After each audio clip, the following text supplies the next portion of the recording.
This pattern is one of the most popular patterns of all time. It is a Prince Nymph, and I'm going to start off with a size 12 Nymph hook. And I'm not going to tie this with a bead head, although you certainly can, but I am going to add some additional weight to it. So I'm just going to take my lead and put in maybe 10 wraps of lead wire just to give it some additional weight. Again, you can tie this with lead, with a bead head, tungsten bead head, and lead. You can fish it entirely without weight and make it almost like a wet fly. So a lot of different things that you can do with this nymph to get it in the right level of water column that you're looking for. Then I'm going to take some black 8/0 thread, and I'm just going to start with a couple of wraps in front of the lead. Then whenever I am fishing it in the or tying a fly with lead in the middle of the body, I'll reach all the way back and hook that so that it doesn't move, and now I can go back in and secure that all the way up and down, and then just trim off my excess thread. So once I have that lead secure, I'll advance, remove the thread back just to where it starts the bend of the hook. And when I tie in goose bites, especially for, or exclusively for the tails, I put just a little thread ball in the back. The bites are going to want to separate when you lay them the correct way, but if you put that little thread ball in the back, it's going to help keep them apart so they don't fall on top of one another. Then I'll find my goose bites here, and I'm going to start with a brown, and I'm going to tie in the tails. And when I'm looking for these tail materials, I try to get ones that are the thicker of the lot. I think they make better tails. So I'm just going to take 2 of these bites and trim them off.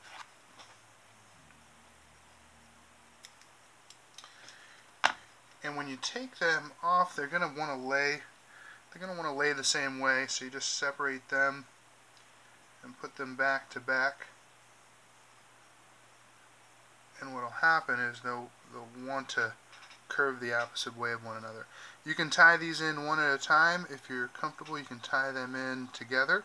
I usually take about a hook shank's length worth of length for them. I'm just going to tie these in couple of turns right behind that thread ball, just so that again it stays open. Now I can take the time and adjust those tips how I want them to lay, and I can go back through, give them some nice tight turns and secure them in, come back and just remove those tips. So now that I have the tails tied in, I'm going to tie in my ribbing material, and for this, again, a lot of different variations out there. You can use tinsel, you can use wire, you can use oval, and mine changes slightly depending on the size. If I'm going to tie something really small, I'm not going to use tinsel. I'll use just regular fine gold wire as my ribbing, but for this, since it's a bigger size, I'm going to use a medium holographic gold tinsel and just tie that into the side. You can tie that right into the lead. It's not going to add any bulk. Tie that back down to the tip and bring it back up just behind the lead. For the body of this, we use peacock herl. So I'm going to get maybe 3 strands of peacock herl. I'll trim up the ends to give me a good tie-in point.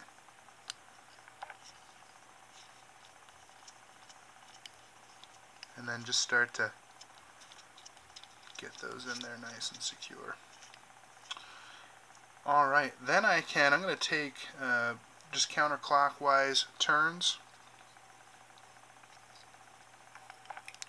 of this peacock herl and start building up that body.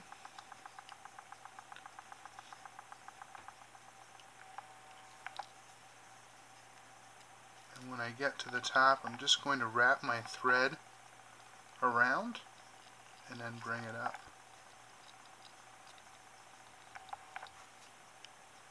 Wrap it around and bring it up.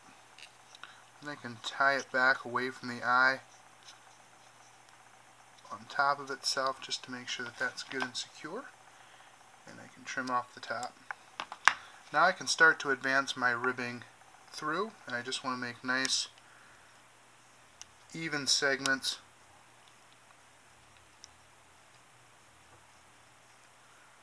with this tinsel.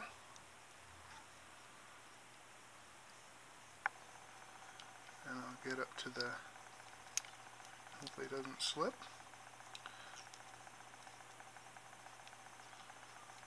And I'll get up to the top and then just tie that off, and again advance that back away from the eye. So now that the ribbing is in, I'll want to tie in the legs, and for the legs I'm going to use a soft hackle hen, one of my favorite leg materials.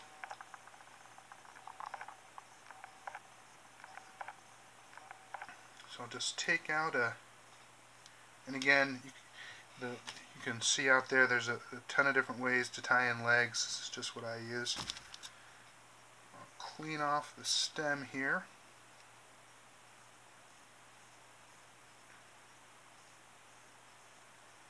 And then what I do is I pull back all the fibers away from the tip, and I'm going to cut that tip off.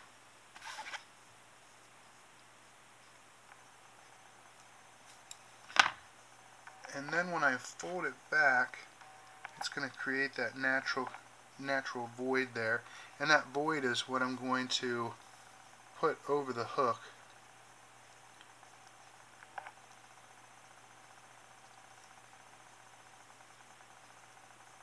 To make my legs. So I'll just put it over, I'll pinch these down around either side, and then make a wrap or two to secure. Then when I let it go, you can see how they just sit on either side. I'll just work with those legs to get them just exactly where I want them. And if they're too long or too long, you can always pull the stem out, and that'll shorten up the length. So I'll remove that, play with the legs here, get them situated on either side. Take two more wraps and take it again back and away from the eye. The last material that I'm going to tie in is the wings, and for this we use goose biots again. And I'm just going to take two sections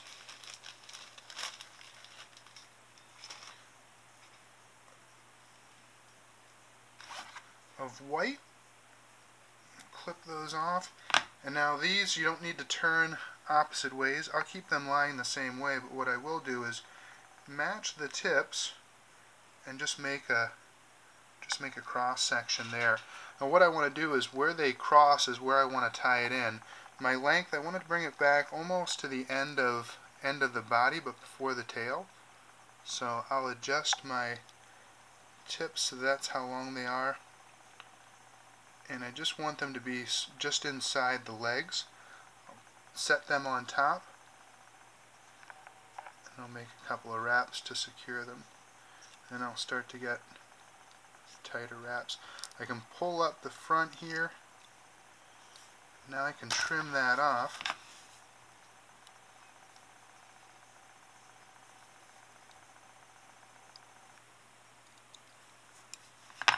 Now I can cover those ends with my thread head.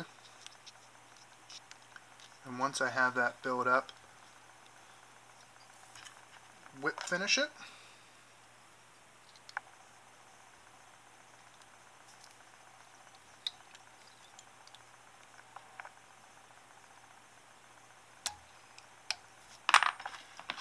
Trim off the excess thread.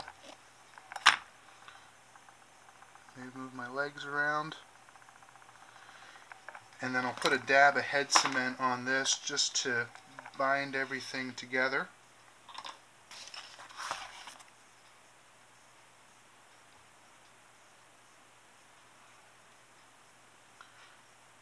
Make it more durable.